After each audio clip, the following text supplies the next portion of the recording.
My husband was gravely ill. Before falling into a coma, he asked me to put our four-bedroom suburban house, valued at $800,000, in my mother's name, and to keep it an absolute secret. I listened to him. A month later, something happened that left me completely in shock. My name is Megan, and I'm 32 years old. If anyone asked me what moment I'll remember for the rest of my life, I wouldn't say it was my wedding day or the day my daughter was born, but that afternoon, sitting in a freezing hospital room, listening to the monotonous beep of the machines, while looking at my husband in bed, his face as pale as someone who had just survived a devastating storm. John lay there. He had an IV in the back of his hand and heart monitor electrodes stuck to his chest. On the other side of the door, doctors were prepping the reports for a brain surgery that made my legs shake just hearing about it. Yet his gaze was extraordinarily lucid. He looked at me without crying, without complaining, just gently squeezing my hand as if trying to remind me to stay calm. It all started a week earlier. At first, John only complained of headaches. He said it was probably just stress from the last few months. His contracting company had a lot of orders, and every night he stayed up late reviewing documents. I insisted he go to the doctor, but he brushed it off as a joke. A simple headache is nothing, honey. A good night's sleep and it'll pass. But the pain didn't stop. One day, while we were eating dinner, he dropped his fork, grabbed his forehead, and all the color drained from his face. Another day, walking out of the bathroom, he had to lean against the wall because his vision suddenly blurred. I started getting scared, but what really alarmed me was the night John was carrying our daughter Lily, who we call Lilybug, around the house. She was laughing with her little arms wrapped around her dad's neck, begging him to play and fly her around the living room. John had barely spun around twice when his body stopped dead in its tracks. Before I could ask what was wrong, he stumbled, grabbing his head with one hand and trying to hold the little girl with the other. I ran to catch Lily. Right after that, John collapsed onto the floor. The dull thud of his knees hitting the hardwood made my heart stop. Lily burst into terrified tears. "Mom, what's wrong with Dad?" Trembling, I dialed 911, repeating my husband's name over and over. "John, can you hear me? Please don't scare me." At the hospital, after a battery of blood tests and brain scans, Dr. Evans called me into his office. He looked at me for a long time before speaking slowly. "You need to stay calm. John has a malignant brain tumor. The location is incredibly dangerous. If we don't operate soon, his condition could deteriorate very rapidly." I sat petrified in the chair, my ears ringing, a knot in my throat that wouldn't let me breathe. I asked the doctor, my voice sounding hoarse and alien to my own ears. "So, if you operate on him, will he be cured?" Dr. Evans stayed silent for a few seconds and then answered, "This surgery carries a very high risk. The family must be prepared for any possibility." With that single sentence, I felt my entire world collapse. I walked back to the room, trying to dry my tears before going in, but John looked at me and knew instantly. He weakly reached his hand out to me. I sat next to him on the edge of the bed, and before I could say a word, the tears started falling uncontrollably. John smiled faintly, a smile so pale it physically hurt to see. "You look terrible when you cry, Megan."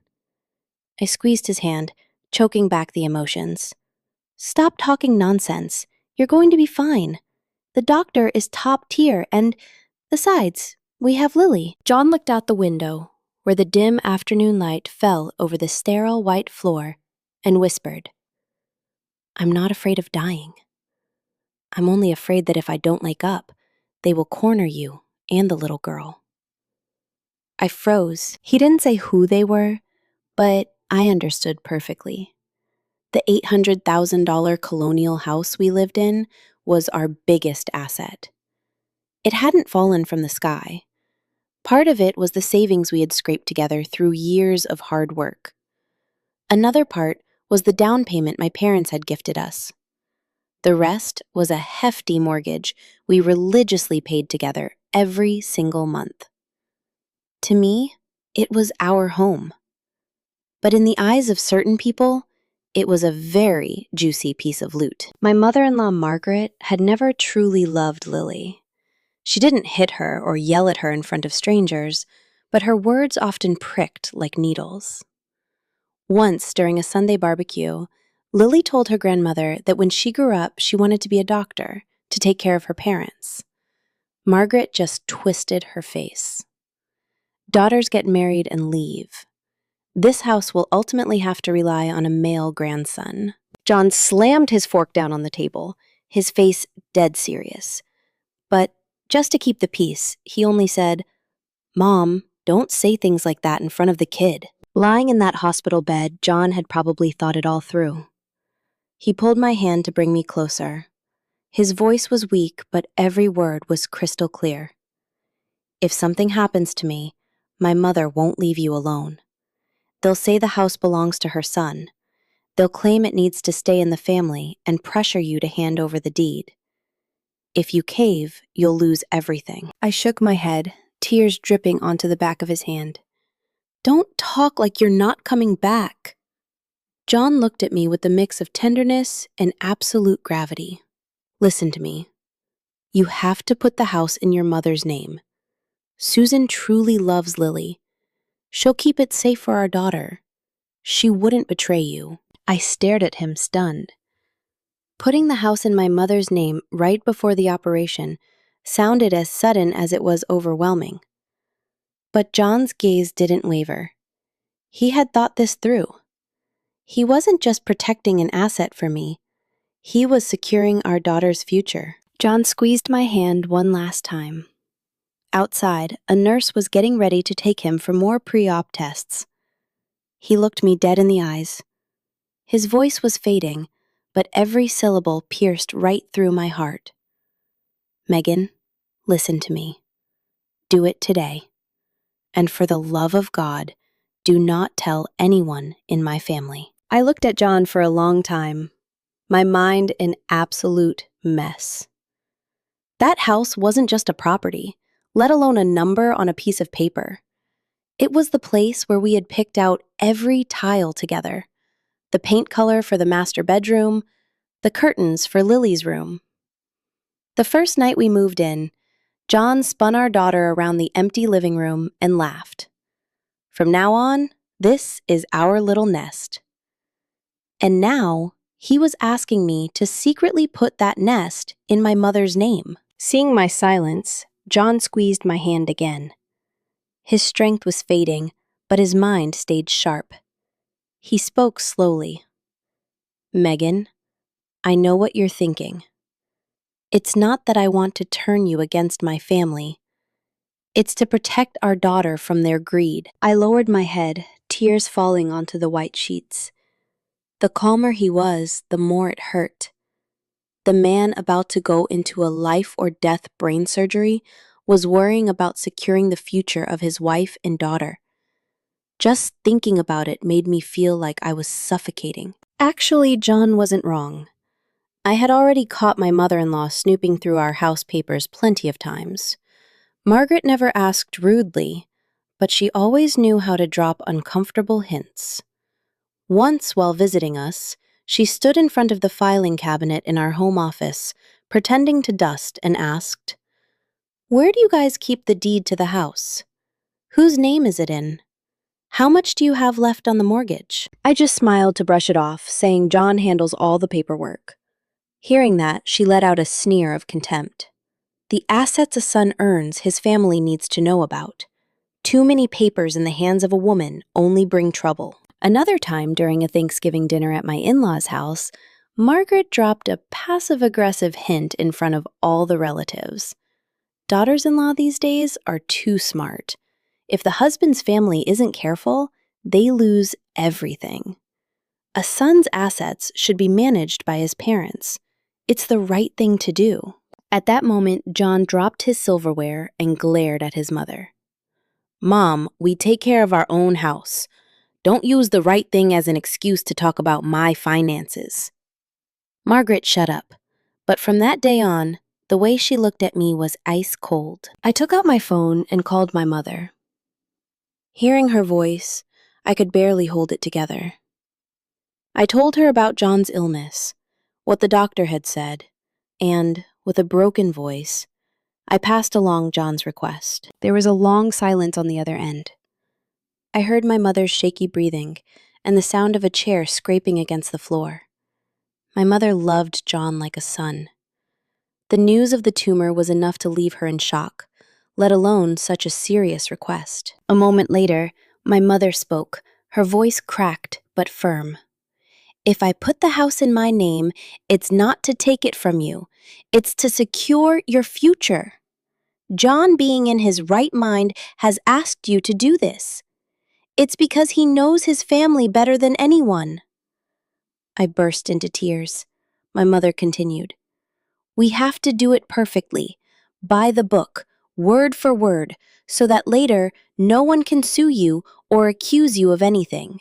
That very afternoon, my mother contacted a lawyer, Mr. Peterson, an old friend of my father's. Mr. Peterson arrived quickly at the hospital with his leather briefcase and a grim expression. He didn't rush. He questioned John in detail about every point, from his health status and his desire to transfer the property via a quitclaim deed to a trust, to the origin of the house funds, and whether he was being coerced. John, though weak, answered with absolute clarity. He looked Mr. Peterson in the eye and said, I want to protect my wife and daughter. If I survive, the house will remain our home. If not, at least no one can throw them out on the street. To ensure everything was ironclad, they called in Dr. Evans to certify that John was completely lucid and possessed full mental capacity to make legal decisions. All the necessary documents were meticulously prepared. John signed every page in his own handwriting. After each signature, he had to close his eyes and rest for a moment because of the splitting headache. I stayed by his side, my hands clenched so tight, my nails dug into my palms, feeling an immense sorrow for him and terrified of the day I might have to use those papers to fight his own family. To avoid suspicion, I called Margaret and told her I had to step out to handle health insurance forms and prepayments for John's surgery. She just said, that's fine, without asking where I was going, simply telling me to be careful. At the time, I tried to comfort myself, thinking maybe I was being too hard on her, that maybe she was just worried about her son. But later, a nurse I knew secretly told me that while I was gone, Margaret didn't ask John how he was feeling or what he needed for the surgery. She cornered the doctor in the hallway and asked in a low voice, if something happens to my son, how is his estate handled? Hearing that sent a chill down my spine. That question was like a bucket of ice water over the few doubts I had left.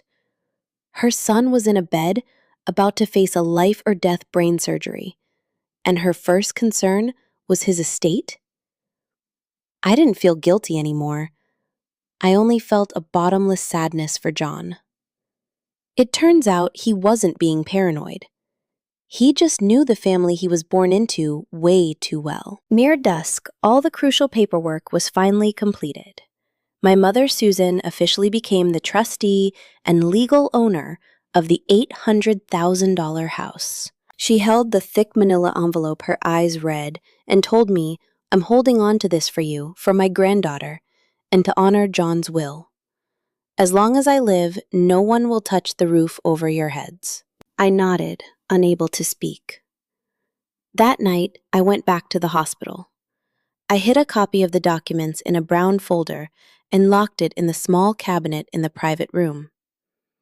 John looked at me and asked in a whisper, Is it done, honey? I took his hand and tried to smile.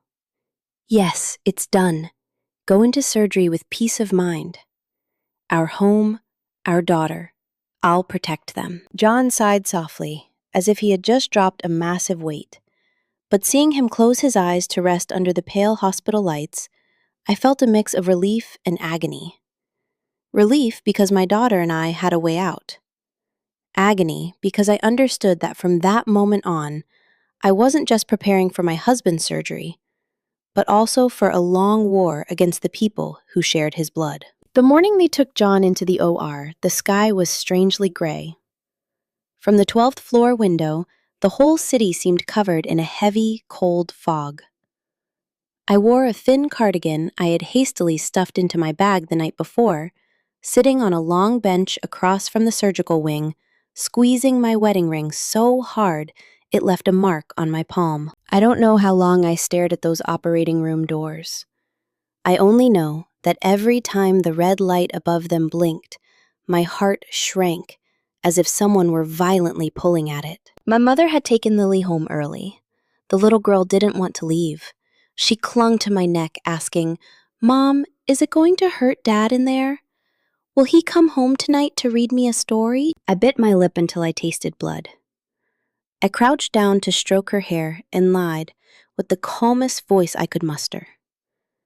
"Dad went in so the doctors can fix him up. Lilybug, be a good girl and go with Grandma. I'll FaceTime you tonight." I didn't want my daughter in a hospital hallway watching adults cry and listening to harsh conversations. She was too young to understand. Before they wheeled him in, John was still conscious, lying on the gurney, his head already prepped for surgery. His face was chalky white, but his eyes looked at me with incredible intensity. I walked beside him, trying to keep my step steady. At the OR doors, a nurse signaled that family members had to stop. Suddenly, John reached his hand out to me. I grabbed it and leaned in to hear him. His voice was barely a whisper, but every word burned itself into my soul. "Megan, whether I wake up or not, you have to live with dignity. Don't kneel to anyone." I burst into tears instantly.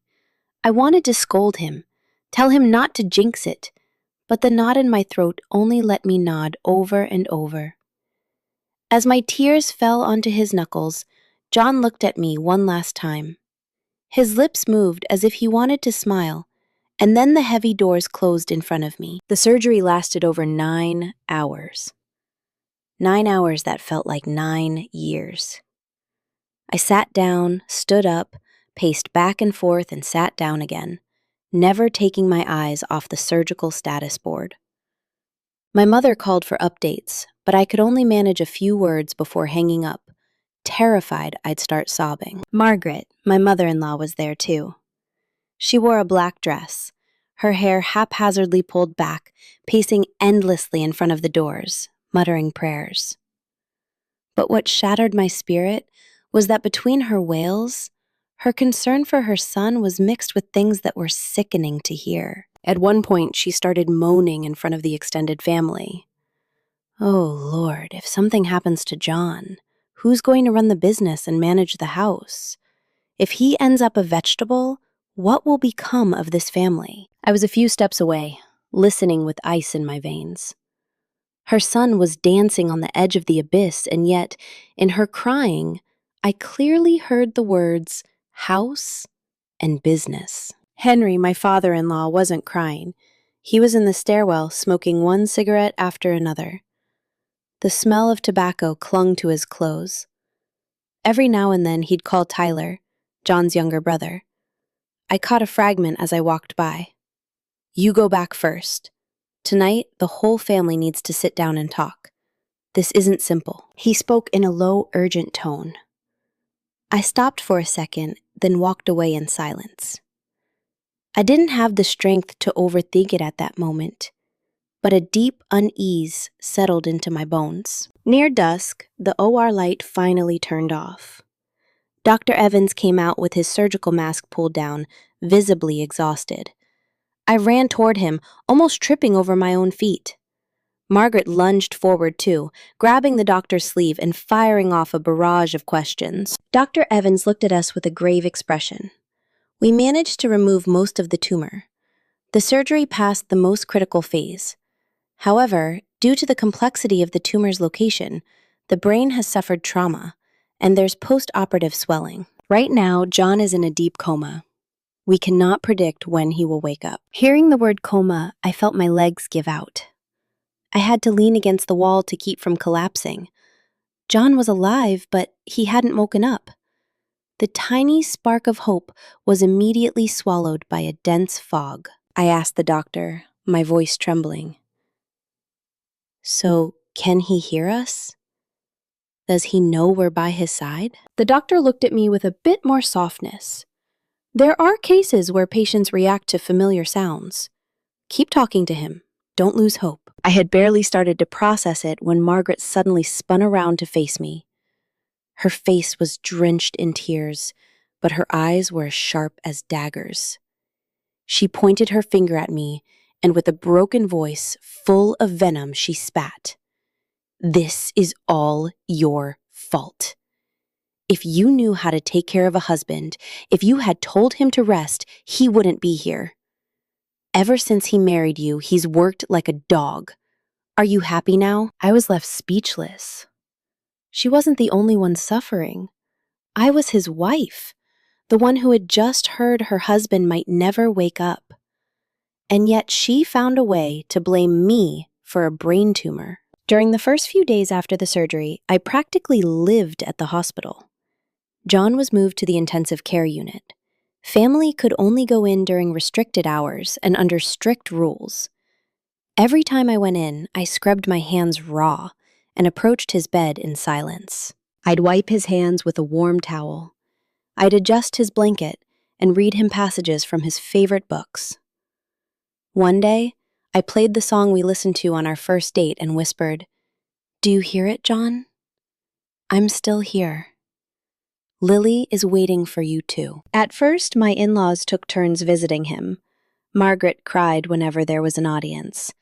His sister Ashley brought warm soup, and Tyler sighed heavily in the hallway, as if he were deeply affected. But after a few days, the visits started to drop off, replaced by conversations that made my blood run colder the more I heard them. They asked how high the hospital bill was getting, what percentage the insurance covered, who had the incorporation documents for John's contracting business. Once Ashley pulled me into a corner and told me with sickening condescension, "Look, Megan, if you feel like you can't handle all this, just say so. The family can step in to manage the assets. After all, John is the eldest son. We can't let everything fall into the hands of strangers." I looked at her and asked, "Strangers? Who exactly are the strangers?" Ashley seemed a bit taken aback, then smiled with disdain.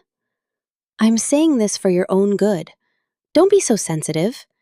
There are important things that just aren't meant for you to handle alone." I didn't answer.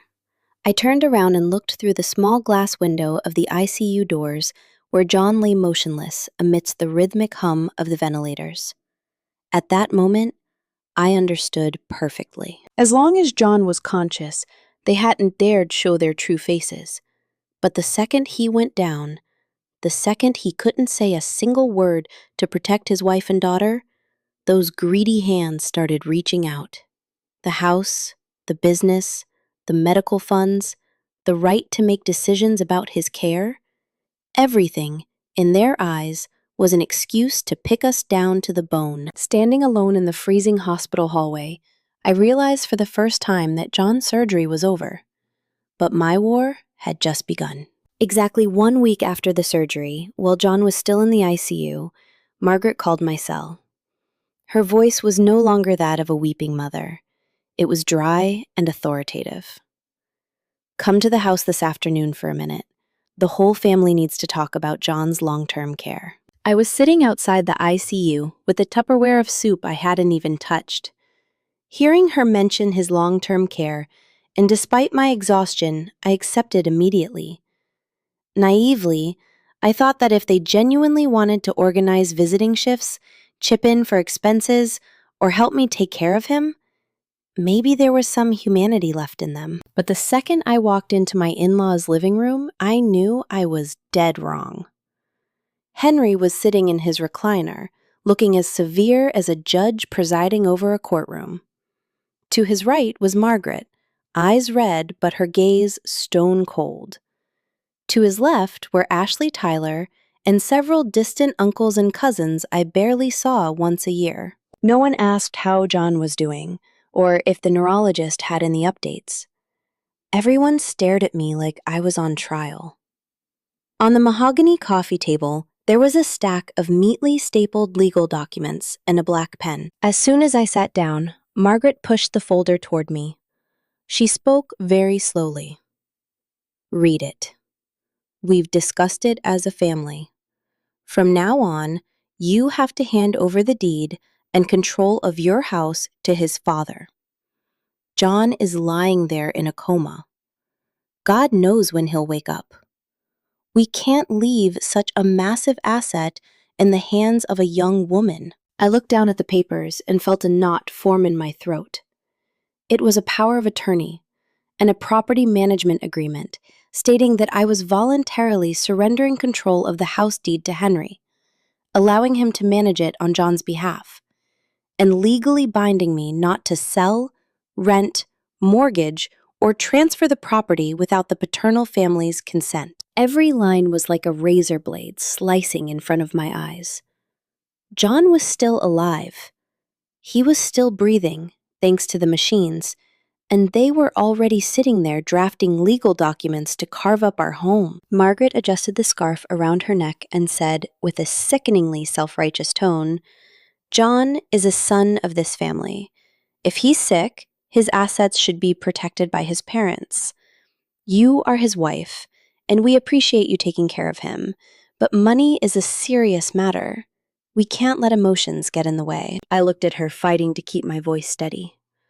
"And why exactly do you need to protect it?" I barely finished the question when Tyler let out a mocking laugh. He was sitting with his legs crossed, tossing his car keys in his hand, impatient, like he was waiting for his turn to testify. "Seems like you don't get it, sister-in-law. Leaving a big house like that empty is a waste. We sell it and invest the cash into my construction supply project. I've got a killer supplier lined up. In a few months of moving inventory, we'll make way more than leaving it sitting in a bank. Him being in the hospital costs a fortune. Money has to make money. We're not going to keep a house just to look at it." I stared at Tyler, unable to believe what I was hearing. It turned out that talking about John's long-term care meant liquidating his home to fund his brother's risky business venture. His older brother was in a coma, and he was already planning to use his family's sanctuary as seed capital. I asked quietly, "And what if your business tanks?" Tyler frowned. "In business, you have to take risks. That's why you're stuck. You think too small." Ashley, sitting next to him, chimed in with a sweet but venomous tone.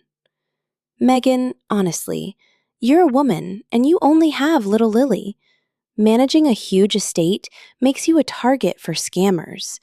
And if John doesn't recover, you're young. What happens if you remarry?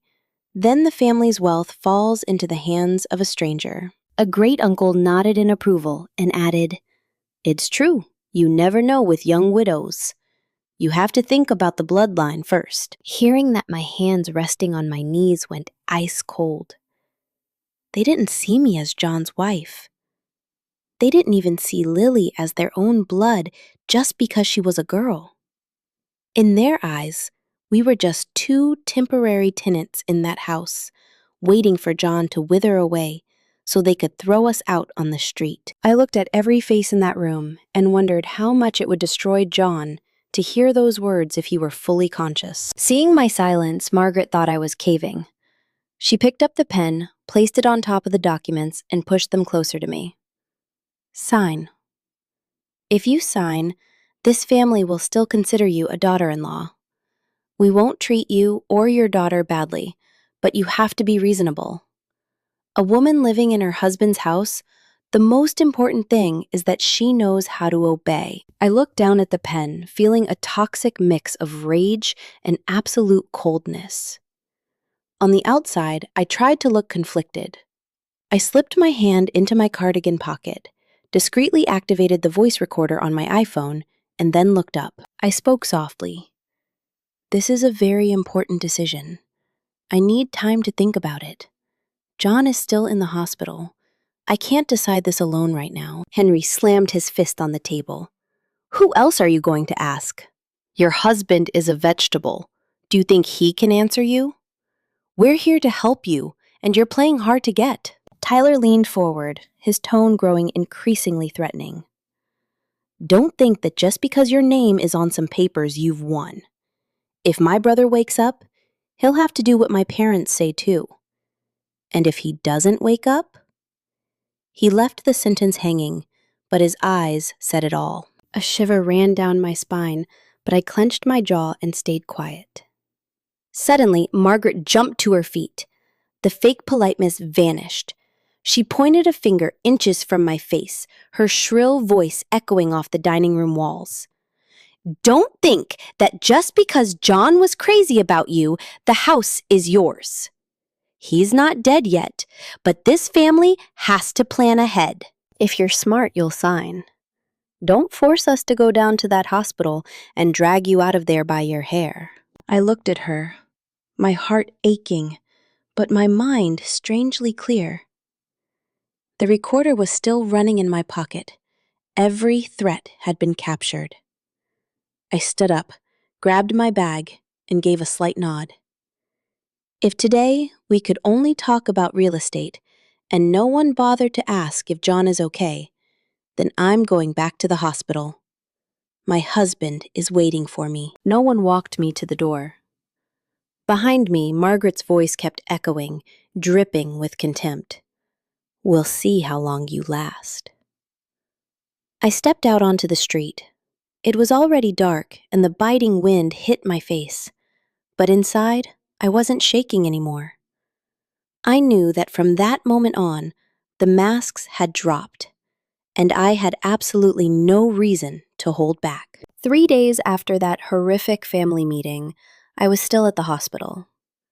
That morning, a cold drizzle seeped through the windows, making the ICU hallway seem even gloomier. I had just changed the basin of warm water I used to wipe John's hands, whispering my usual updates into his ear. "You've slept enough, sleepyhead." Lily drew a picture of the 3 of us yesterday. She says when you wake up, she'll tape it to the headboard of your bed. John remained completely still, his face noticeably thinner, his lips pale, and his eyelashes resting peacefully under the harsh, fluorescent light. But I still believed he could hear me. I had to believe it, because if I didn't, I wouldn't know where to find the strength to keep standing. I had just finished folding the towel when hurried footsteps echoed outside the room. Seconds later, Margaret appeared in the doorway, flanked by Tyler and Ashley. She didn't ask how John was, didn't look at the monitors, didn't even look at her own son. The second she reached the waiting area, she violently slammed a stack of photocopies onto the plastic chair across from me. The papers scattered across the linoleum floor. Her voice shook with pure fury. "You think you're so smart, Megan. Your husband just got out of brain surgery. He's hovering between life and death, and you've already embezzled his estate to give it to your family?" I bent down to pick up a few pages. It was a standard property record from the county clerk. On it, the $800,000 house was no longer listed in our name. The current legal owner was the Susan Living Trust. I wasn't surprised. I just didn't expect them to find out so fast. Tyler, standing next to her with his arms crossed, smirked. "You thought you did it in secret. A house isn't a needle in a haystack. I just had to ask my buddy in real estate to pull the public records and boom, there it was." Margaret pointed at my face with a trembling finger, her eyes bloodshot. "Speak. You took advantage of my son being sick and out of his mind to force him to sign. You and your mother plotted to steal the house, didn't you?" I placed the papers on the chair and tried to keep my voice steady. "You need to watch what you say.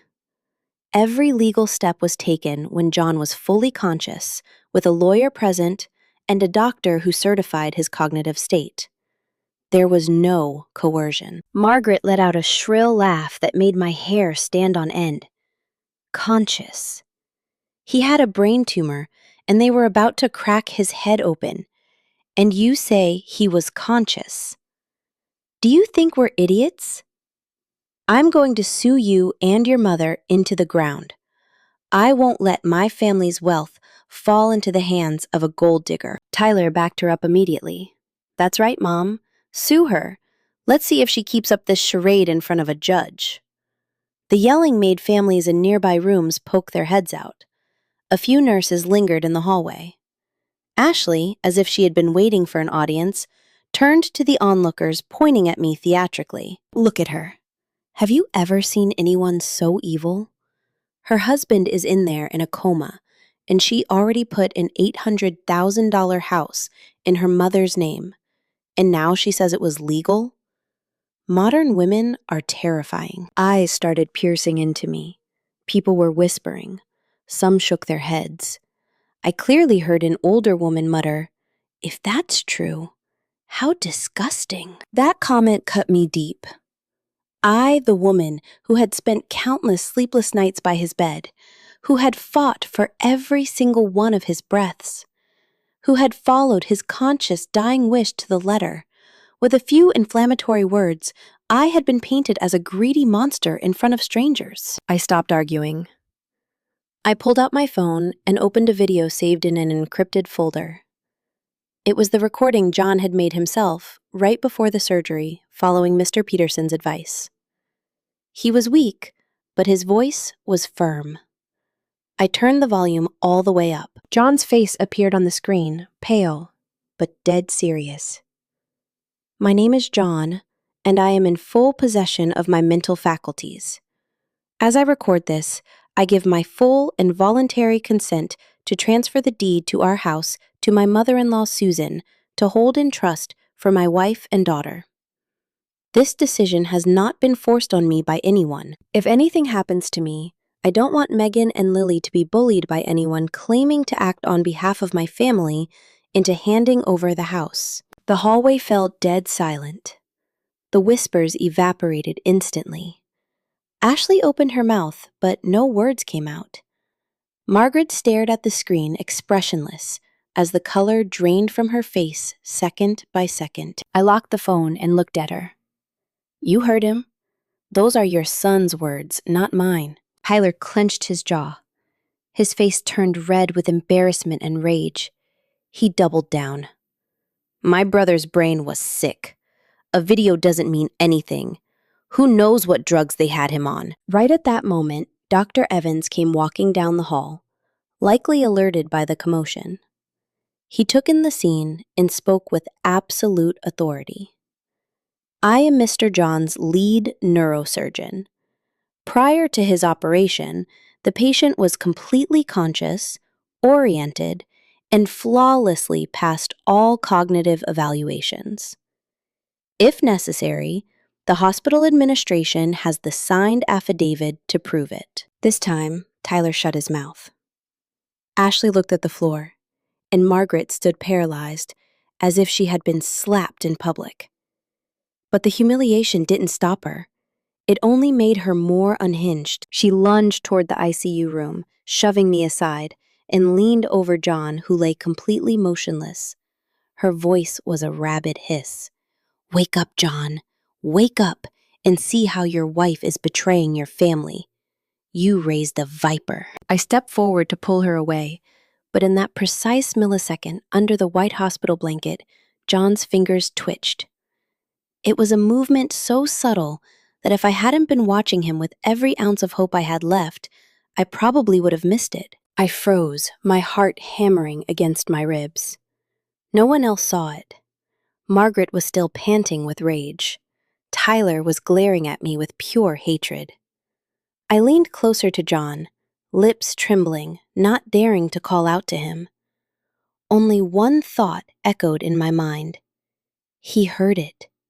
He heard everything. After the scene Margaret caused at the hospital, I thought they'd at least have the decency to back off for a while. I was wrong. For people who see greed as a birthright, getting caught doesn't stop them. It only makes them crueler. They stopped faking kindness and aimed straight for my only weak point. Lily. That morning, I had just walked out of the ICU when my phone rang. It was the director of Lily's daycare. They rarely called at that hour, so seeing the caller ID made my stomach drop. Megan. The director's voice sounded terrified. Some relatives have come to pick up Lily.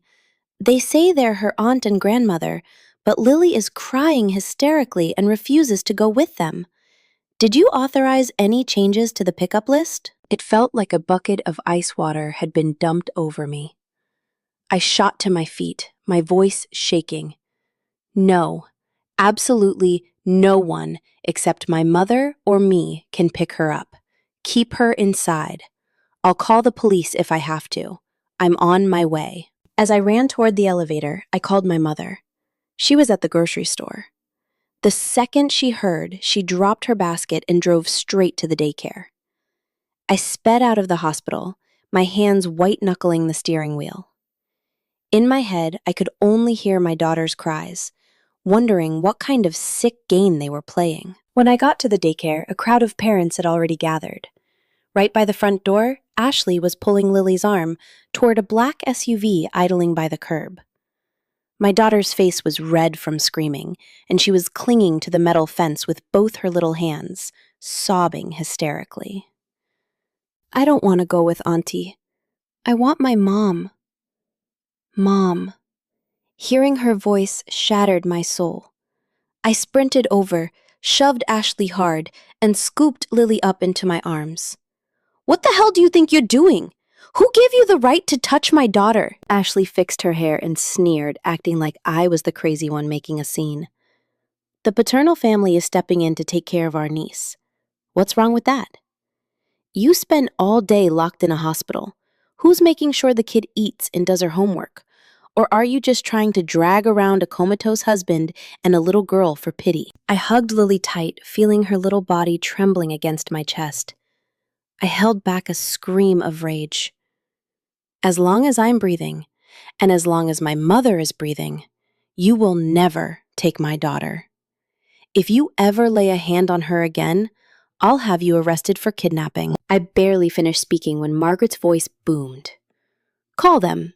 Let's see if the cops believe a mentally unstable mother or her concerned extended family. I whipped around. Margaret was standing there waving a thick stack of papers with an expression equal parts distressed and triumphant. She showed the papers to the daycare director and the whispering parents. Look, ma'am, my daughter-in-law hasn't been right in the head since my son got sick. She cries, she screams, she doesn't eat, and she wanders the hospital halls at night like a ghost. I'm taking my granddaughter to a stable home for her own safety. I snatched the papers from her. Glancing at them, my blood ran cold. It was a formal psychological evaluation with an ambiguous conclusion stating that I showed signs of a severe emotional disturbance following a traumatic event and recommended an immediate assessment of my fitness as a guardian. I had never been to that clinic. I had never signed any HIPAA release. And yet, there was my name, my age, and even several blurry photos of me crying in the hospital stairwell. That's when it hit me. I had been followed. The times I had collapsed from exhaustion on a bench outside the ICU. The times I cried in the stairwell, hugging John's unwashed flannel shirt. It had all been photographed by a private investigator to build a fake CPS case against me. I glared at Margaret with hatred choking on my disgust. You're using my grief over your dying son to paint me as crazy. Tyler stepped out of the SUV, chest puffed out, talking loudly so the crowd would hear. A woman who hoards an $800,000 house and refuses to sell it to pay for treatments that could save her husband's life. What right does she have to raise a child? Our family just wants to protect the little girl, and here you are, making a public scene. Are you afraid of losing your daughter, or just losing your excuse to keep the house? The whispers grew louder. I heard a mother mutter that rich families always have messy custody battles. Another said that if the mom really was having a breakdown, It made sense for the grandparents to step in. Every word was a needle in my ear. I knew the longer I stayed, the easier it would be for them to humiliate me publicly. I shifted Lily onto my hip and told the director, "Starting today, I'm setting a passcode. Only my mother or I can take her. If these people show up again, call 911 immediately." I turned to walk to my car, but Margaret lunged and grabbed my arm. I simply yanked my arm away to keep her off Lily, but instantly Margaret clutched her chest, threw herself onto the concrete, and wailed theatrically. "Oh my God. The daughter-in-law is beating her mother-in-law to steal the child? Somebody help me. My son is dying and his wife has lost her mind." I stood paralyzed. Ashley rushed to her mother's side while Tyler yelled, "Record this! Everyone get your phones out for proof!" In seconds, half a dozen iPhones were pointed at me. With my terrified daughter in my arms, in the middle of a parking lot, I felt a toxic wave of rage and profound humiliation. Completely unable to defend myself, Lily buried her face in my neck, sobbing, "Mom, I'm scared." That very afternoon, a conveniently edited video went viral in local Facebook groups. They only left the part where I yanked my arm back and Margaret collapsed to the ground, wailing. The sensationalist headline hit me like a truck. "Gold digger wife steals dying husband's estate, assaults elderly mother-in-law at daycare." Hundreds of hate-filled comments started pouring in. They called me heartless. They said CPS needed to take my custody away immediately. That night, after leaving Lily safe at my mother's house, I drove back to the hospital. I sat outside the ICU, staring through the glass at John's motionless body. My heart was in pieces. My phone buzzed. A message from an unknown number. "If you want peace, return the house to the trust. If not, your daughter will carry the stigma of having an abusive, crazy mother for the rest of her life." I didn't reply. I took a screenshot and saved it to a backup. Then, I logged into the hospital's public hallway camera portal, something Mr. Peterson had advised me to request to see if I was still being followed. My heart pounded as I scrubbed through the footage. A few days earlier, while I was crying in the waiting room, a man stood in a corner recording me with his phone. He wore a baseball cap and a surgical mask, but I recognized his posture and his North Face jacket. He was one of Tyler's buddies. At the end of the clip, Tyler himself walked up and took the phone from the guy's hand. I stared at the screen, my hands ice cold. None of this was spontaneous. The photos, the fake psych eval, the ambush at the daycare, it was all a perfectly coordinated setup. I looked at John through the glass and whispered, "You need to wake up. But before you do, I swear to God I won't let them touch a single hair on our daughter's head." That night, the hospital was eerily quiet. Around 2 a.m., the ICU hallway was lit only by the harsh fluorescent lights bouncing off the waxed floors. The rhythmic hum of the life support machines sounded like the heavy breathing of the building itself. I had just gone down to the cafeteria for a lukewarm coffee because I hadn't eaten since noon.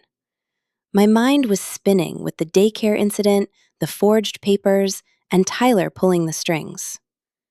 When the elevator dinged on the ICU floor, I barely took 2 steps before freezing in my tracks.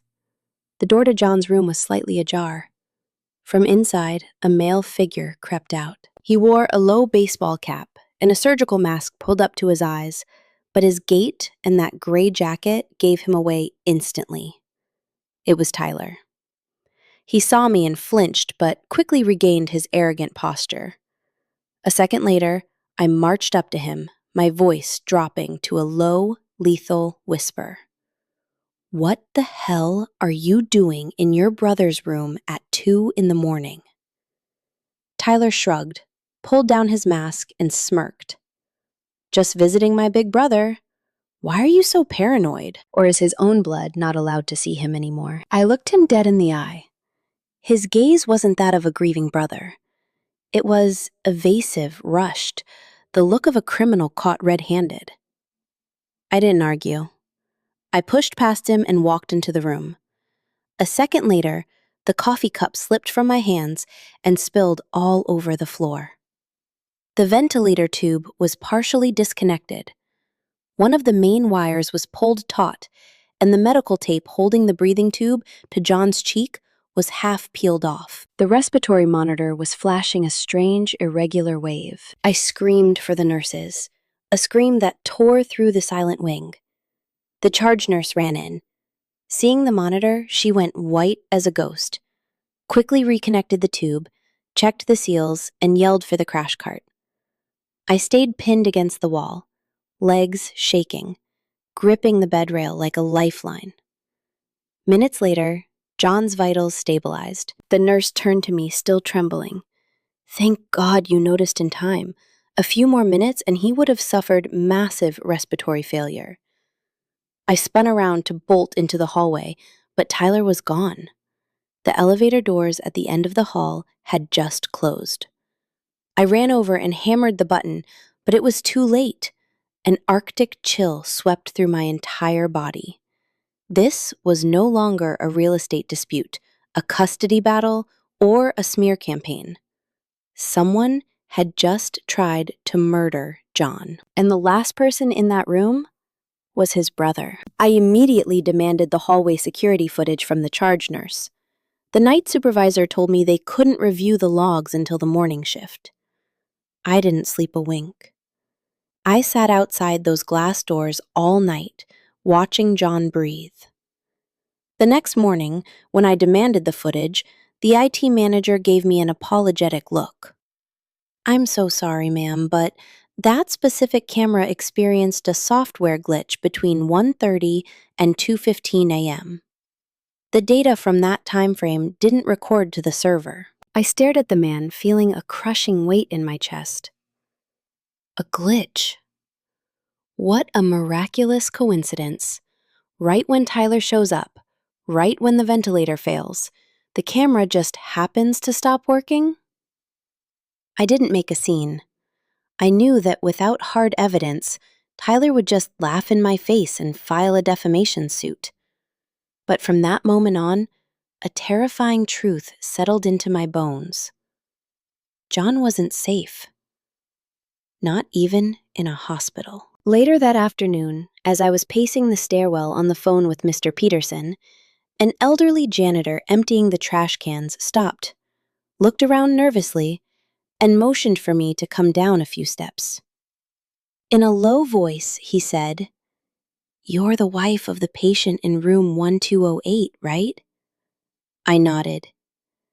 The old man bit his lip and muttered, "Last night, while I was mopping, I saw your brother-in-law arguing with a doctor at the end of the hall. They were keeping their voices down, but I saw your brother-in-law slip a thick white envelope into the pocket of the doctor's coat." My heart hammered in my throat. "Which doctor, sir?" The janitor thought for a second. "I think it was the attending resident who assisted in your husband's surgery. The tall guy with glasses who does rounds with Dr. Evans." I thanked him and begged him not to tell anyone else. Returning to the hallway, I saw that exact doctor walking out of the break room. Our eyes locked for a split second, and he immediately looked down at the floor and scurried away. I called Mr. Peterson back and told him everything. That night, he hired a private investigator to dig into Tyler's finances. The report came back faster and was far more terrifying than I could have ever imagined. Tyler was drowning in $400,000 of debt with offshore sports books and local loan sharks. The collectors had already shown up at his construction supply warehouse, trashed his inventory, and sent him texts threatening that if he didn't pay up in 30 days, his whole family would end up in body bags. I held my lawyer's printed email with ice-cold hands. Now I understood Tyler's psychotic desperation to sell the house. There was no investment opportunity. It was ransom money to save his own kneecaps. And if he was willing to unplug his brother's ventilator to get out of debt, there was no limit to what these people would do. That afternoon, when I stopped by our house to grab more clean clothes for John, I accidentally overheard Tyler and Ashley talking in the living room. I froze behind the front door, holding my breath. Tyler hissed, "As long as John stays a vegetable, sooner or later, a judge will give us the house." Ashley replied, her voice ice cold. "Don't be an idiot. We have to pressure Megan into handing it over voluntarily. That way our hands are clean. If you do something stupid and the cops get involved, we all go down." I stood paralyzed in the entryway. The man John called his brother, who ate at our table and to whom John had loaned money to start his business, was actively hoping he remained brain dead so he could liquidate his life. And Ashley, who always played the loving sister, was clinically plotting how to break me. I covered my mouth to muffle a sob. As I backed away from the door, my phone buzzed. It was Mr. Peterson. His voice sounded graver than usual. Megan listened carefully. "I just got a heads up from a clerk at the probate court. Someone is secretly filing an emergency petition to declare John permanently incapacitated and establish a legal conservatorship. If a judge grants it, they'll use their status as immediate family to take control of his entire estate and all his medical decisions." I closed my eyes, feeling the floor drop out from under me. They didn't just want John to stay asleep. They wanted to use his coma to turn him into a silent rubber stamp, legalizing the theft of everything he owned and pulling the plug on him if he became a nuisance. Standing in the dark, I gripped my phone and swore to myself I wouldn't break, because if I did, they would swallow John and my daughter whole without a trace. "Come by this afternoon for a family meeting. You can no longer make decisions about John alone." I stared at the text for a long time. After what I had heard the night before, I knew this wasn't a family meeting. It was an ambush. They were waiting for me to walk in so they could break me. I immediately called Mr. Peterson. Upon hearing the plan, he gave me one single instruction: go. But don't go legally alone. Turn on your GPS location sharing and start recording the second you step out of your car. If they threaten you or try to physically coerce you into signing, I will intervene. I paused, then answered. Understood. This time, I want them to say it all out loud themselves. I hung up, took a deep breath, and put my phone away. I was no longer the woman crying helplessly in a hospital hallway. That afternoon, walking into my in-laws' house, the scene made my blood run cold. The formal dining room was packed with paternal relatives, some familiar, some strangers, all glaring at me with accusing eyes. Under the massive grandfather clock and the austere family portraits, the long mahogany table was set up like a tribunal. In the center sat a thick stack of legal documents and a pen. Henry sat at the head of the table, back straight, wearing the expression of an executioner. Beside him was Margaret, her eyes puffy but her lips pressed into a hard, determined line. Tyler and Ashley stood on either side like bouncers at a club. Before I could even put my bag down, Henry barked, "Stand right there. How much longer do you plan on holding John's estate hostage?" I looked around, feeling the icy stares piercing me. Not a single person asked if John was alive or dead. They just wanted their cut. A silver-haired great-uncle slammed his hand on the table. "Your husband is in a hospital bed hovering between life and death, and you're hoarding his assets.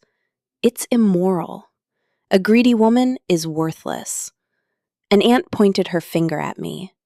"Your family is all the same. When the husband is healthy, it's all smiles. The second he goes down, you siphon the money to your mother. Aren't you afraid of God's judgment?"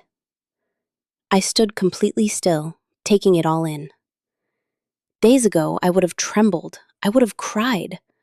I would have begged them to understand. But right now, the more they insulted me, the colder I became. I asked a single question. Was I called here to be asked about John's brain activity, or to be forced to sign a piece of paper? The room fell silent for a few seconds. Then, furious, Margaret snatched the papers off the table and threw them at my feet. Sign. And all this goes away. I bent down and read the cover page.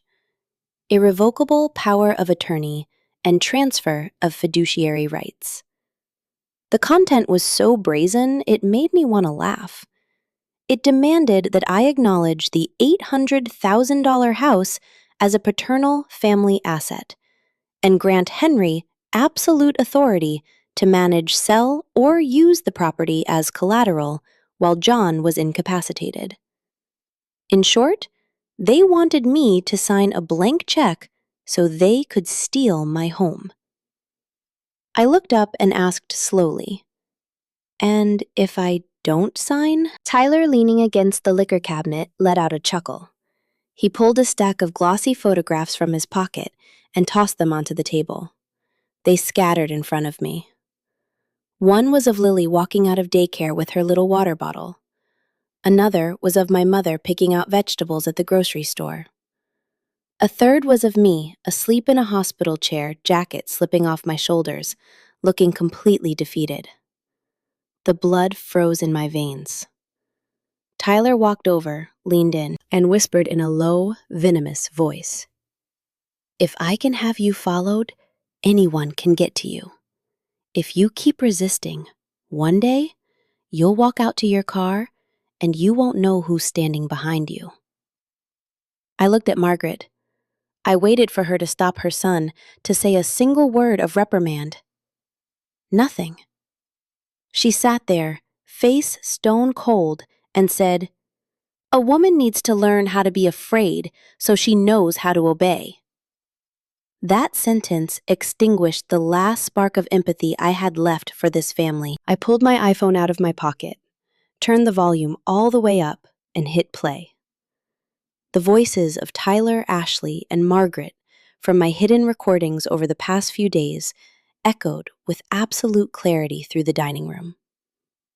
From their plan to use the fake psych eval to Tyler's drunken whisper, "As long as John stays a vegetable, sooner or later a judge will give us the house." Every word, playing under the watchful eyes of their family portraits, was a sledgehammer against their fake morality. The room fell dead silent. The relatives who had just been insulting me looked at each other, their jaws dropping in shock. Henry sat rigid in his chair. Tyler went pale and lunged to grab my phone, but I took a step back. I looked Margaret dead in the eye. My voice wasn't loud, but it cut through the room like a knife. "Are you worried about your son? Or are you carving up his inheritance before his monitor flatlines?" Margaret jumped out of her chair. Her hand swung in a violent arc, and a stinging slap cracked across my face in front of everyone. The whole room gasped. My cheek was burning and my ear was ringing, but I didn't shed a single tear. I slowly turned my head back to her and stared her down. I'll say that slap for the police report, too. At that exact second, the doorbell rang loudly. Ashley ran to open it and froze. Mr. Peterson walked in, flanked by two uniformed police officers. He looked at me and his face darkened when he saw the red mark on my cheek. I received an emergency signal from my client. "We have reports of physical coercion to sign legal documents, extortion, and threats of bodily harm." The atmosphere in the room imploded. The people who had been preaching morality just a moment ago completely shut their mouths. Tyler backed toward a side door, his face chalk white. His phone started buzzing frantically in his pocket. He answered with trembling hands. I don't know what they told him, but I heard him stammer, "Just give me a few more days. I'm liquidating a house." Then his voice broke into pure panic. Don't touch me. I'll get the cash, I swear. No! He hung up. He looked around like a cornered animal and suddenly bolted out the back door, running away from his own house. His phone dropped to the floor. The screen was still lit, showing one last text message. If we don't have the money tonight, we're taking a finger. After the chaos at my in-laws, I never set foot in there again. I delegated all legal communication to Mr. Peterson. I went back to the hospital, to my silent vigil outside John's room. The days blurred together amidst the hum of the ventilators, the smell of bleach, and my desperate glances through the glass at the man I loved, motionless, as if trapped in an endless nightmare. On day 41, after the surgery, Dr. Evans finally allowed me to bring Lily to see her father for a few minutes. Until then, I had hidden the reality from her, only telling her that Dad was taking a long nap to fix his head. But kids are incredibly perceptive. She didn't ask many questions, but every night she'd hug the teddy bear John had bought her and whisper, "Dad, come home soon." That day, seeing her dad surrounded by tubes and wires, Lily burst into tears. She was afraid to touch him. She just stood by the bed, her little hands gripping his pinky finger. "Dad, it's me, Lilybug. Wake up. You promised we'd go fly a kite." Her voice broke. Every innocent word was a dagger in my chest. I turned away to wipe my eyes, but right as Lily rested her wet cheek against John's hand, I saw his fingers curl slightly, very softly, but this time it wasn't my imagination. Lily felt it too. She looked up, eyes wide. "Mom." Dad squeezed my hand. I practically ran to the nurse's station. Dr. Evans and the charge nurse rushed in, checked his pupils, tested his reflexes, and called his name out loud. Dr. Evans's normally reserved face lit up with a genuine spark of hope. After checking the EEG monitor, he turned to me. "This is a massive positive indicator. John's brain is starting to process stimuli. We still can't guarantee a timeline for a full awakening, but this neurological response is vastly better than we anticipated." I stood still for a second, then collapsed into sobs. It wasn't the desperate, suffocating crying of the early days, but the tears of someone who had been trapped in a cave and finally saw a sliver of light. I fell to my knees and hugged Lily. She was crying too, but between sobs, she kept repeating, "Dad heard me. Mom, he's coming back, right?" The news that John was showing signs of recovery reached my in-laws with alarming speed. That night, Margaret showed up, unannounced, with a thermos of hot soup. She wore a dark dress, her hair carefully pulled back, trying to project the image of a grieving, devoted mother. The moment she saw me, she dabbed her dry eyes with a tissue. I brought soup for John. No matter what happens, he's my son. You can't legally stop me from seeing him. I looked at her for a long time. After everything that had happened, her tears didn't move me an inch. But since John was finally showing signs of improvement, I didn't want to start a screaming match in the ICU. I stepped aside, instinctively hitting record on my phone. Margaret walked in, set the thermos on the tray, and sat next to John. At first, she cried, calling his name in deep sorrow. But as soon as the rounding nurse stepped out, her voice dropped an octave, turning venomous and cold.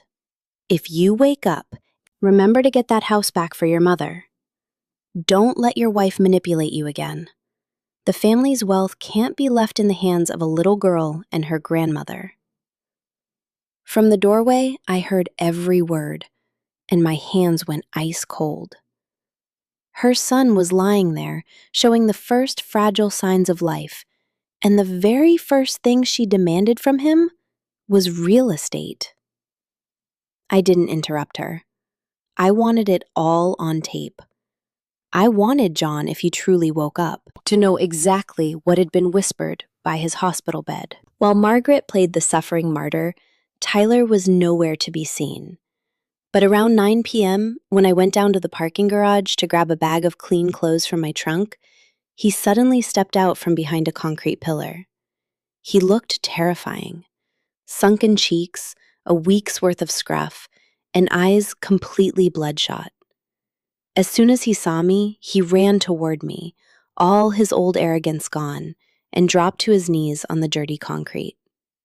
"Megan, I'm begging you, sell the house and save me. I just need $400,000. I swear to God, I'll pay you back as soon as I can."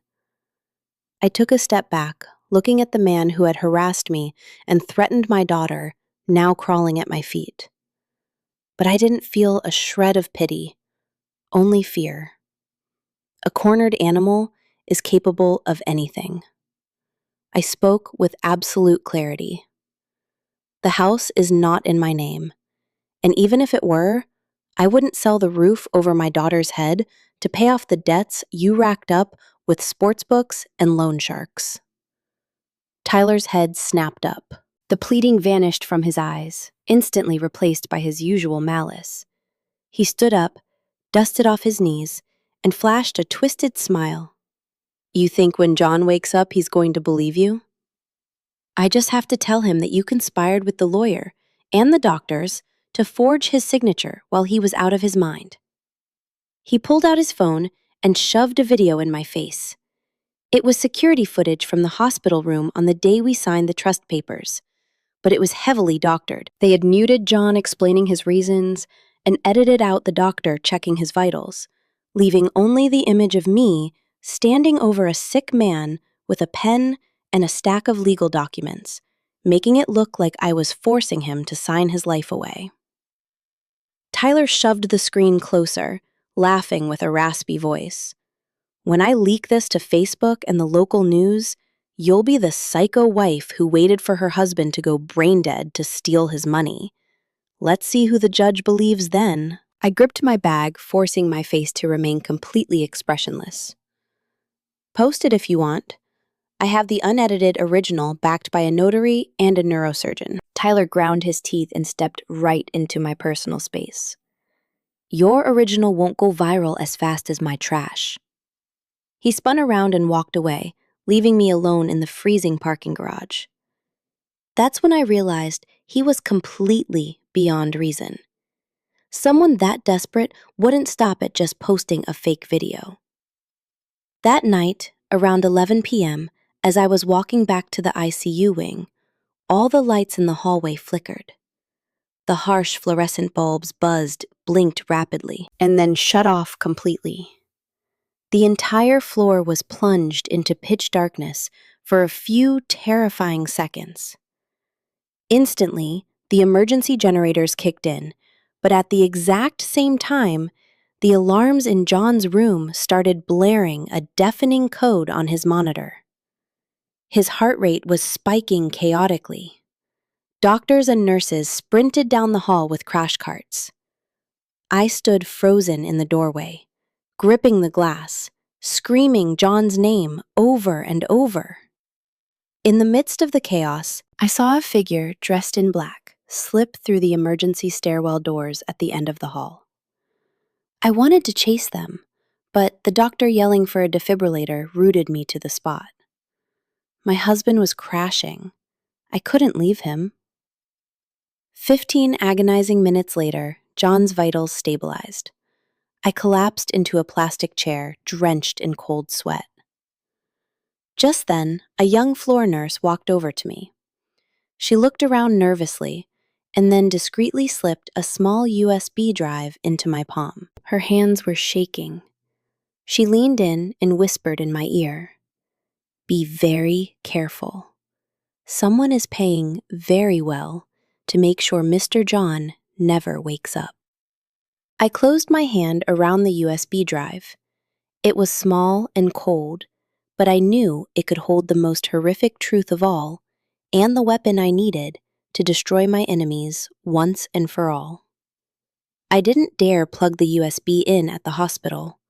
After what the nurse said, I felt like every camera, every shadow, Every passing doctor was watching me. I shoved it into the zippered pocket of my purse and tried to keep a straight face.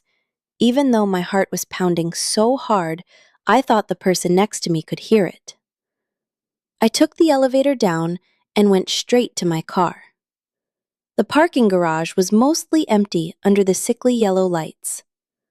I locked the doors, pulled down the sun visors, and booted up the small laptop Mr. Peterson had told me to keep handy. When I plugged in the drive, my hands were shaking so badly I had to try twice. An unnamed folder popped up on the screen. Inside were several video and audio files. I clicked on the first one. It was raw security footage from an internal hospital camera pointed at the ICU wing. The timestamp matched the night I caught Tyler sneaking into John's room. I held my breath. Just as I remembered, Tyler, in his cap and mask, walked quickly toward John's door. But what chilled my blood was seeing someone else walking right behind him in a white coat. The man kept his head down, but when he turned his profile to the camera, I recognized him instantly. It was the surgical resident who had assisted Dr. Evans. They stopped right outside John's door. Tyler looked around, then pulled a thick manila envelope from his jacket. The doctor quickly snatched it and shoved it into the breast pocket of his coat. I zoomed in, feeling every muscle in my face tighten. It was no longer just a suspicion. There had been a cash payoff. A doctor had been bought right outside the room where my husband lay helpless. I clicked on one of the audio files. At first, there was only static. Then, Tyler's rushed, gravelly voice. "I don't need you to pull the plug, man. I just need you to keep my brother under. Give me a few more months. He doesn't have to die yet." I gasped, the hair on my arms standing up. A male voice replied, "The doctors. I told you I can only manipulate his recovery windows. Tweak the sedatives. Doctor, the charts. Ignore minor spikes. It has limits. If his brain swells and he strokes out, that's on you." The phone slipped from my hands and fell onto the passenger seat. I covered my mouth as tears streamed down my face in complete silence. It turned out that the times John's vitals mysteriously crashed, the times he showed signs of waking up only to relapse, hadn't just been the natural course of the tumor. Someone was chemically holding him hostage in the dark. My husband was fighting a war to wake up, and his own blood was funding his coma. I thought I had seen the absolute bottom of that family's depravity, but the last file destroyed me completely. It was a recorded phone call. As soon as I hit play, I heard Margaret's voice. No crying, no grief, nothing remotely like a concerned mother. Her tone was sharp and clinical. "The house has to go to Tyler. He's the male heir. He's the one who carries the family name. If John wakes up, we have to make him believe Megan betrayed him. When he hates his wife, he'll revoke the trust himself." I sat paralyzed in the driver's seat. Margaret's words were like daggers, slowly twisting in my chest. I knew she was greedy, sexist, selfish, and cruel to me, but I never imagined she'd turn her own dying son into a pawn. In her eyes, John wasn't a son fighting for his life. He was just a tool to secure an inheritance for Tyler's bloodline. I kept listening. Tyler's voice sounded shaky. "But Mom, what if he actually wakes up, lucid?" Margaret replied sharply. "Then we'll make sure he wakes up drowning in doubt. We'll show him the video of Megan forcing him to sign the papers. We'll surround his bed crying and tell him she robbed us. A man who just survived brain surgery is mentally weak. He'll believe his own blood over her." I closed my eyes, nauseous. They didn't just want to steal the house. They wanted to systematically destroy the last shred of trust and love between John and me.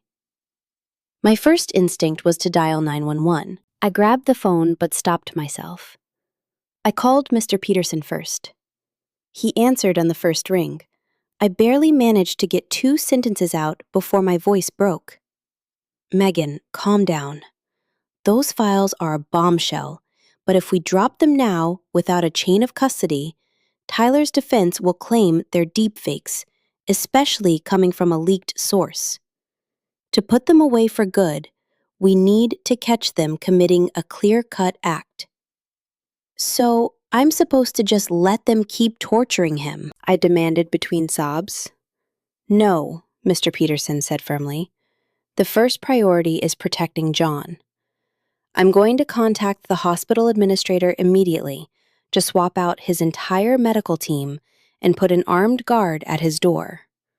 But, legally, to expose the whole conspiracy, we need them to make one more move. And most importantly, if John wakes up, he needs to hear the truth from their own mouths, not a recording.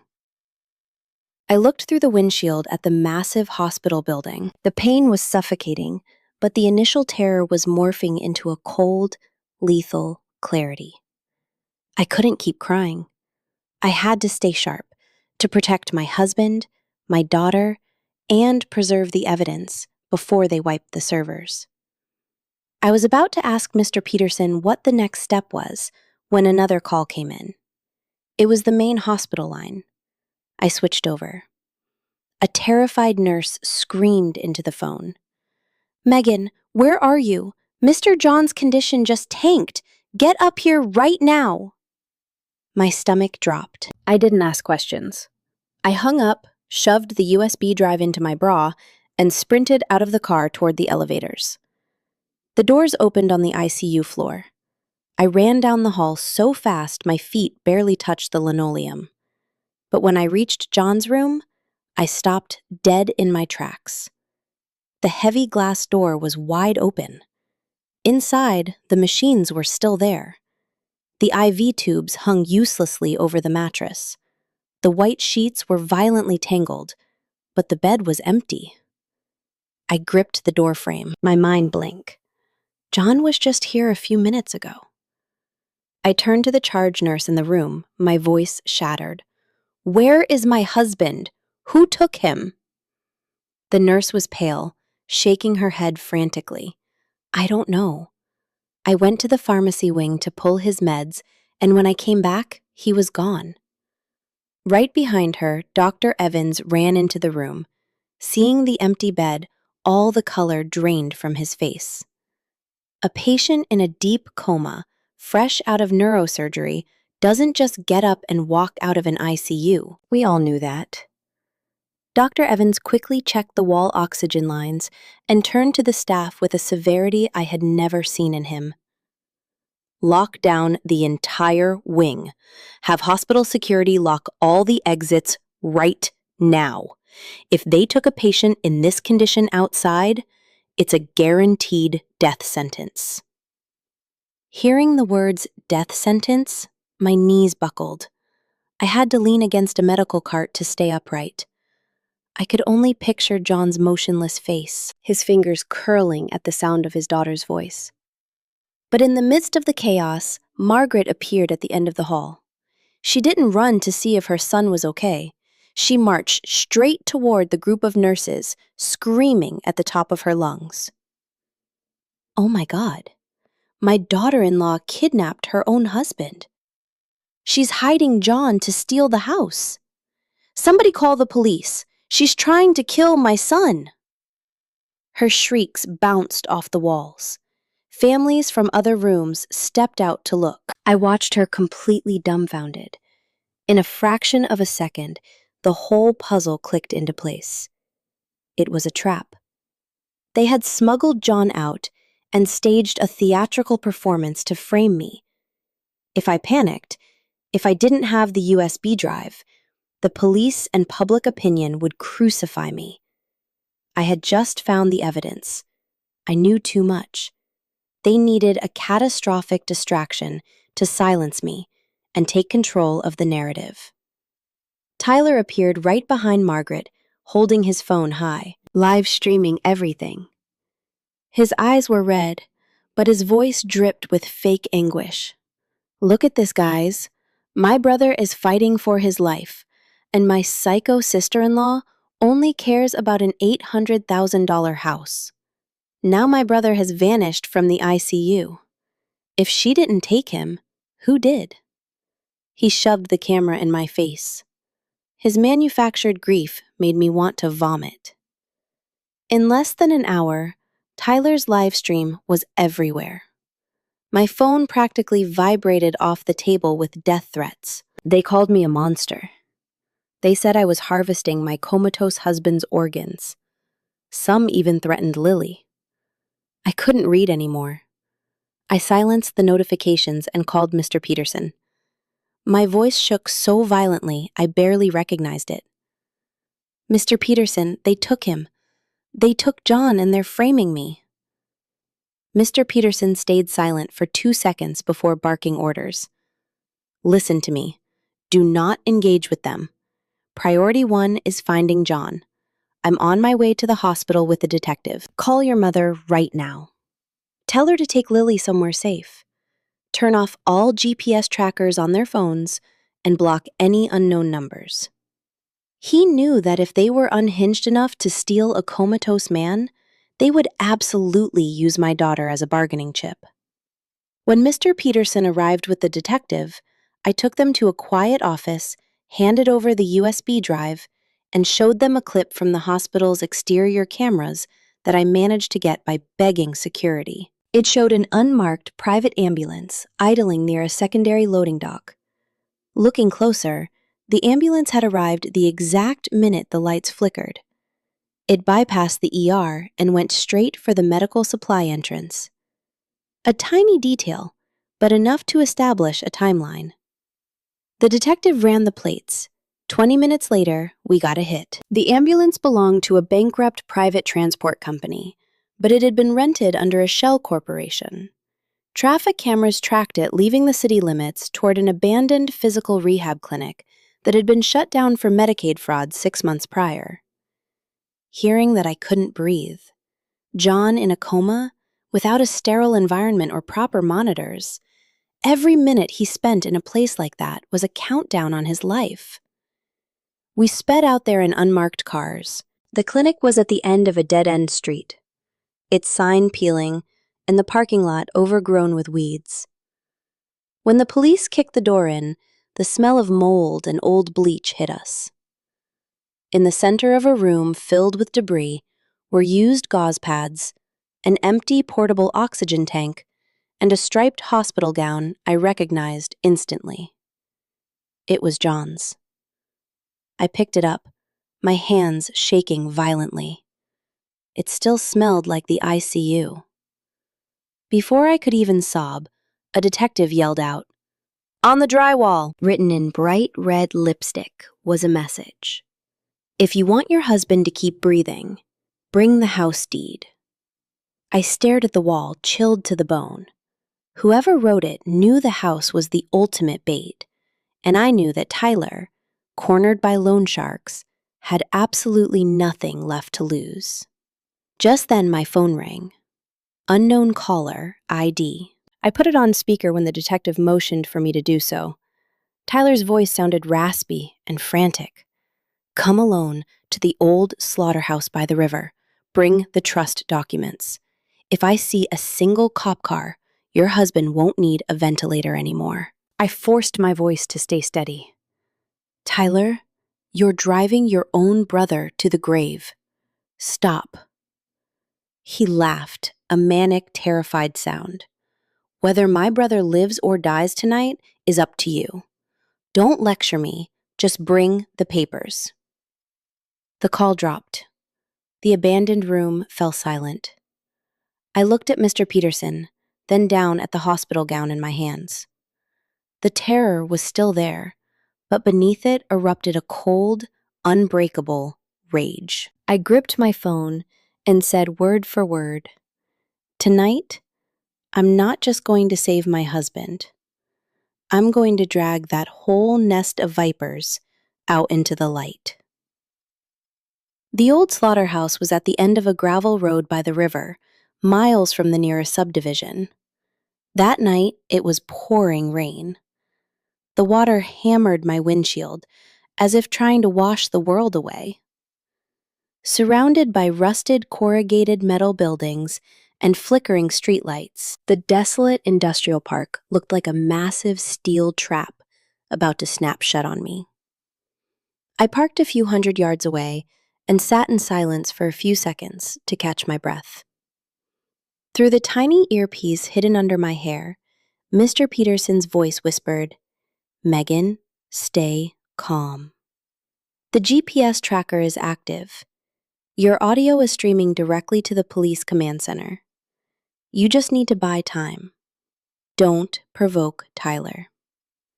I touched the heavy winter coat I was wearing. A microtransmitter was clipped to the inside of the lapel. I knew I was walking into a nightmare, but I had no choice. John was in there. The heavy roll-up door of the warehouse was cracked open. The wind howled through the gap, creating a bone-chilling whistle. I slipped inside. The smell of rust-wet concrete and decay hit my throat. The darkness was almost absolute, save for a single yellow work light hanging from a beam reflecting off the puddles on the floor. And then I saw him. John was lying on a rusted gurney with wheels hooked up to a small, portable oxygen tank. His face was gray, his lips cracked, his chest rising and falling so weakly that if it weren't for the faint hiss of the oxygen, I would have thought I was too late. I stopped breathing, paralyzed. "John," I whispered, but got no response. Tyler was pacing back and forth next to the gurney, gripping his phone, his eyes unhinged and bloodshot. He looked like he hadn't slept in a week. His shirt was soaked with rain and sweat. When he saw me step into the light, he yelled, "Stop right there! Don't take another step!" I held my hands up, fighting to keep my voice steady. "I'm here. Tell me what you want, but let me check on John first." Tyler let out a bitter, broken laugh. "Still playing the devoted wife? Sign the transfer documents right now. I need the cash available tonight." I looked at him and said slowly, "The house is in a living trust, controlled by my mother. Legally. I can't transfer it to you." That was like throwing gas on a fire.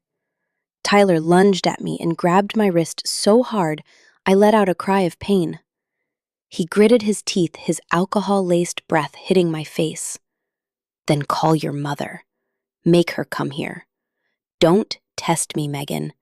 I literally have nothing to lose." I forced myself not to pull away, terrified that if he lost control, he'd rip John's oxygen off. I looked him dead in the eye. "Tyler, you can still walk away from this. Put John back in an ambulance. I'll have my lawyer negotiate with your loan sharks. But if John dies, you won't just be broke. You'll go to prison for murder." He laughed, but it sounded like a sob. "What life? My family left me to rot. My brother is a vegetable. This is all your fault." A loud, dragging sound echoed from a green tarp. I spun around. Margaret stepped out of the shadows. She didn't look scared or coerced. She was holding a neatly folded raincoat. Her hair was perfectly styled, her face terrifyingly stoic. In that instant, I understood she wasn't a bystander dragged into her son's mess. She was the architect. She looked me up and down and said calmly, "Megan, if you're smart, you'll hand over the estate. If John wakes up now, he'll only suffer. He betrayed his own mother and brother for you. This way, at least he stops being a burden on the family." I froze. I had heard the recordings, but hearing her say it in person, with John actively dying less than 3 feet from her, stopped my heart. "Are you talking about your own son?" I asked, the words choking my throat. Margaret sneered. "A son's duty is to obey his mother. He sided with you to hide his assets. He brought this on himself." Tyler, trembling, lost his patience. "Mom, shut up and make her sign. You're the one who told me to pull him out of the ICU, to force her. Now that she's here, let's get this over with." The air in the warehouse turned to ice. Through the earpiece, I heard Mr. Peterson hold his breath. Tyler had just confessed to everything. Margaret had ordered the kidnapping. I swallowed my rage and kept buying time. "Why do you hate Lily so much? She's your own granddaughter." Margaret scoffed. "What good is a girl? When she grows up, she'll change her last name and leave. This family needs a male heir. Tyler needs capital to survive. We don't need the two of you clinging to our inheritance like parasites." I stood completely still, shaking, not from fear, but from adrenaline. Every word was broadcasting straight to the police. I knew the tactical team was gearing up outside, but before they could breach, the screech of tires echoed outside, and the metal warehouse door was kicked open. 3 massive guys in soaked black hoodies walked in, carrying baseball bats. The guy in front pointed a bat straight at Tyler. "Where's our money, Tyler?" Tyler went white as a ghost and stumbled backward. "Just give me one more night. The house is being transferred right now." He didn't finish the sentence. The guy smashed the bat into his ribs, dropping him to the concrete with a sickening crunch. Everything erupted into chaos. Margaret screamed. I threw myself toward John's gurney. One of the loan sharks accidentally bumped the portable oxygen tank. It tipped over and rolled away, ripping the nasal cannula from John's face. John convulsed weakly, gasping for air. My blood ran cold. I threw my body over his, shielding him, grabbing for the oxygen tubing and screaming at the top of my lungs. "Take whatever you want, but do not touch my husband!" Suddenly, police sirens ripped through the storm outside. Red and blue lights flashed through the warehouse windows. The loan sharks sprinted for the back exit, but heavily armed police flooded the building. Tyler lay groaning on the floor. Margaret stood completely paralyzed. I ignored all of them, looking only at John. I got the oxygen back on his face, cupped his cheek, and sobbed his name. "John, can you hear me?" "Hold on, I'm here." In that exact millisecond, his eyelashes fluttered. His eyes half opened under the harsh yellow light. His lips trembled, and a sound so weak it was almost swallowed by the rain and sirens escaped his mouth. But I heard it clearer than anything in the world. Megan. The wail of police sirens tore through the rainy night. Within minutes, the loan sharks were tackled and handcuffed. Tyler, pinned to the floor by 2 officers, his face bruised and swollen, babbled incoherently. Margaret stood completely frozen by the tarp, staring at John. Not like a mother who almost lost her son, but like a gambler who had just lost her last chip. I didn't have the energy to look at them. All my attention was on John. After that faint whisper in the warehouse, he slipped back into unconsciousness. The paramedics who rushed in with the police pulled me aside, intubated him right there, and ordered an immediate medevac back to the hospital. As they pushed the gurney through the rain, I ran beside him, gripping the metal rail with one hand and his freezing fingers with the other. I kept repeating his name, terrified that if I stopped talking, the silence would drag him back into the dark forever. That night, they rushed John straight into the trauma bay. Dr. Evans was already waiting in scrubs. Seeing John's condition, his face darkened and he pulled the double doors shut behind the gurney. The doors closed in front of me, just like the day of his brain surgery, only this time I felt a new, suffocating terror. The terror that his whisper in the warehouse had just been a final, fleeting surge of adrenaline before the end. I collapsed into a chair in the waiting room, soaked, shivering uncontrollably. "Mr. Peterson draped his dry coat over my shoulders, but I couldn't feel the warmth. I just stared at the trauma doors, my mind replaying the oxygen tank rolling away, the beep of the monitor, John's eyes opening under that yellowish bulb. If I had arrived a minute later, if the police had been delayed by the storm, I might never have heard him say my name again. The hours crawled by. Outside, the sky began to turn a bruised purple with the dawn when Dr. Evans finally came out. I shot to my feet, almost tripping over my own numb legs. He pulled down his mask. He looked exhausted to his bones, but his eyes were softer. John is out of the woods. The hypoxia put him in critical condition, but the EMTs intervened just in time.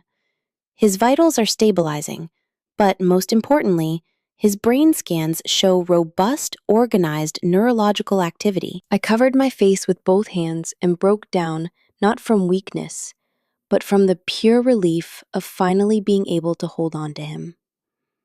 Dr. Evans gently added that the waking process would be grueling. There would be moments of extreme confusion, severe motor delays, and speech issues.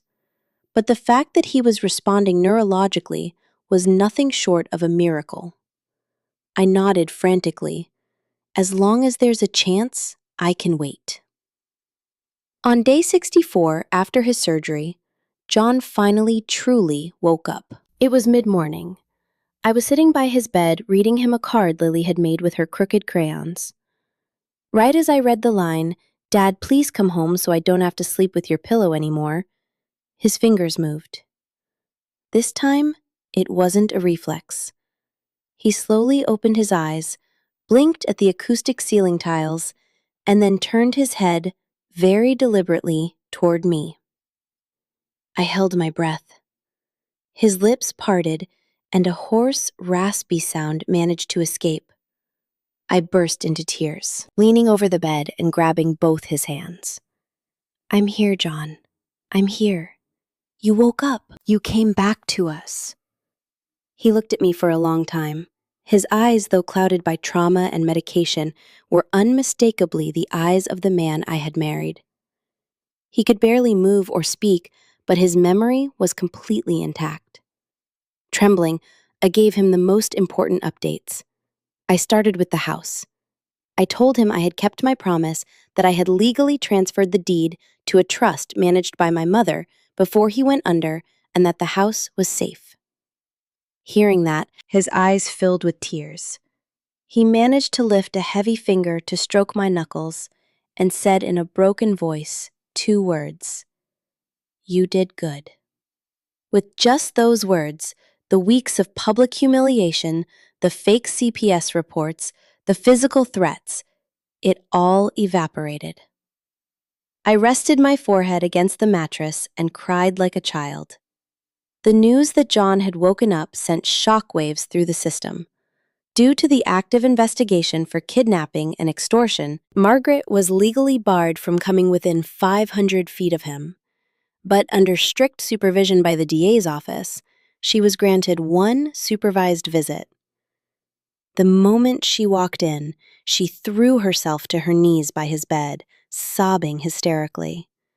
My poor boy, your wife has destroyed me. She ruined our family. She sent your brother to a cell. You have to see the truth, John." John stared at her in dead silence for a long time.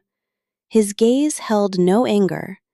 It held a hollow, unfathomable sadness. Then, slowly, fighting for every syllable, but with absolute clarity, he said, "Mom, stop acting."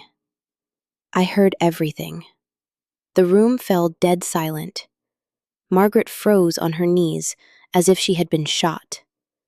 John forced the words out, explaining that during his coma, there were times when he was locked inside his own head, unable to move, but able to hear the room. He heard her and Tyler conspiring to sell the house. He heard the phrase, "If he doesn't wake up, it'll be easier." He heard my desperate sobs. He heard Lily crying for him. He heard the rhythmic hum of the machines keeping him alive. He whispered, his voice breaking. Just because my eyes were closed doesn't mean I didn't know who was fighting for me to live and who was paying to keep me in the dark forever. Henry, standing by the door, took a defensive step forward. John, that's your mother. Don't disrespect her just because your wife brainwashed you. John slowly turned his head toward his father. His face was pale, but his voice turned to steel. Disrespect is letting my mother put a price tag on my life to rob my wife and daughter and still having the nerve to call yourselves family. That sentence stripped away their last defense. When they brought Tyler in for a supervised confrontation, seeing his brother awake broke him. He panicked and begged brother, "The debt drove me crazy. I never wanted you to die." John looked at him with an icy intensity that made even me shiver. Your gambling debts are not an excuse to put a bounty on my life. He asked Mr. Peterson to officially submit every piece of evidence to the district attorney.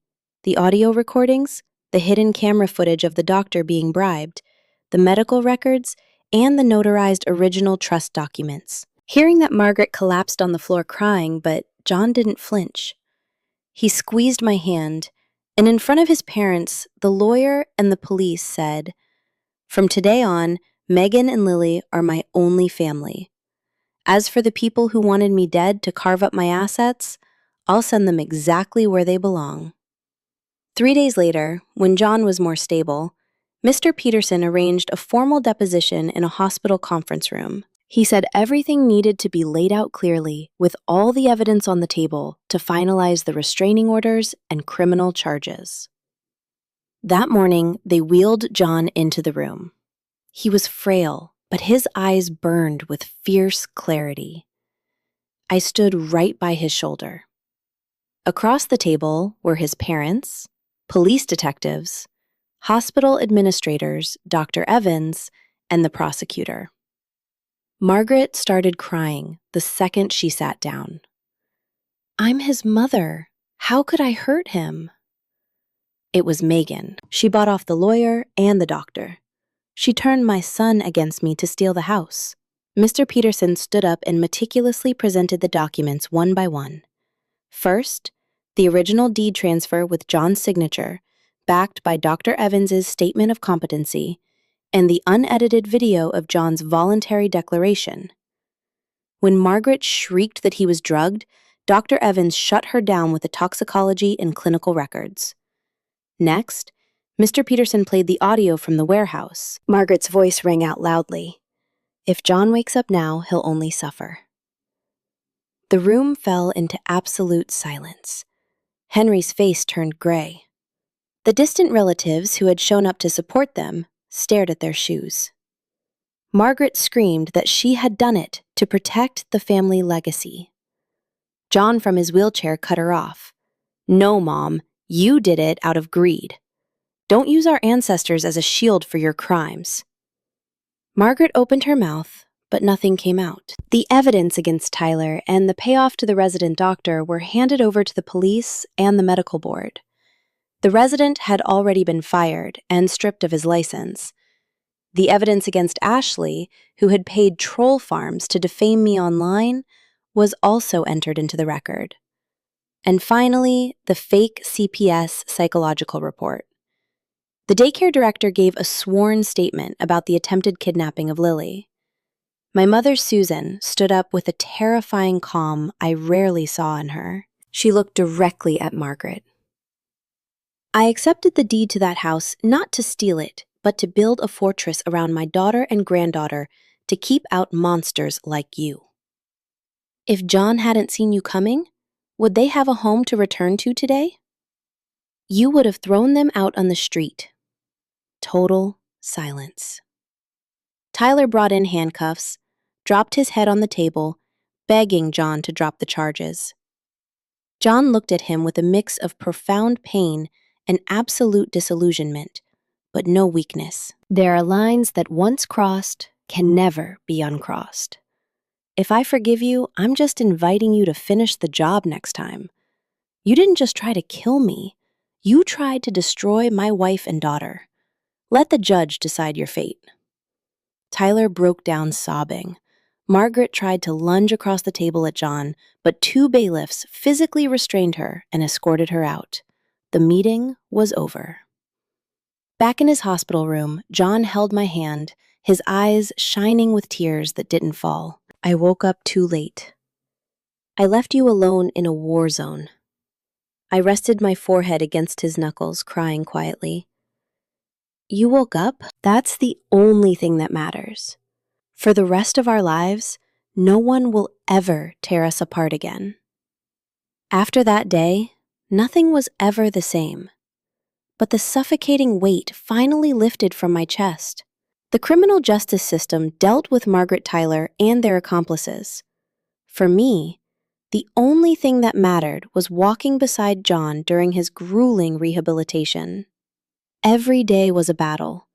He had to relearn how to speak clearly, how to stand up, how to hold a fork. Seeing the man who used to run around our backyard struggle to take 3 steps with a walker broke my heart, but I never let him see me cry.